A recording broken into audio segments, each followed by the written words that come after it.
नमस्कार आदाब, न्यू विदर्भ स्वदेशी न्यूजमध्ये आपले सर्वांचे स्वागत। बुलढाणा जिल्हा प्रतिनिधी सय्यद इरफान यांची रिपोर्ट।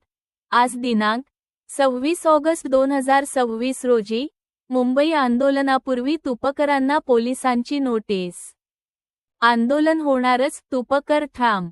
शेतकऱ्यांच्या कर्जमाफीसह विविध प्रलंबित मागण्यांसाठी ऑगस्ट 27 रोजी मुंबईत प्रस्तावित आंदोलनापूर्वी शेतकरी नेते रविकांत तुपकर यांना बुलढाणा शहर पोलिसांनी भारतीय नागरिक सुरक्षा संहिता BNSS कलम 168 अंतर्गत प्रतिबंधात्मक नोटीस बजावली आहे। आंदोलनादरम्यान कायदा सुव्यवस्था अबाधित राखण्याचे निर्देश पोलिसांनी दिले आहेत।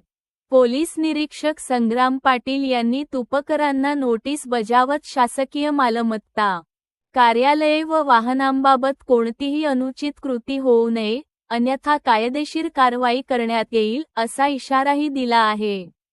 दरम्यान नोटीस मिळाल्यानंतर तुपकरांनी सरकारवर पलटवार करत, अशा नोटिसींना आम्ही घाबरत नाही। संविधानाने दिलेल्या आंदोलनाच्या अधिकारासाठी आम्ही लढत आहोत।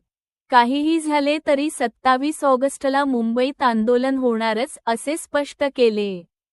कर्जमाफी, नियमित कर्जफेड करणाऱ्या शेतकऱ्यांना वाढीव प्रोत्साहन अनुदान, वंचित पात्र शेतकऱ्यांना लाभ आणि कर्ज पुनर्गठन झालेल्यांचा समावेश आदी प्रमुख मागण्यांवर तुपकर ठाम असून या आंदोलनाकडे राज्यभरातील शेतकऱ्यांचे लक्ष लागले आहे।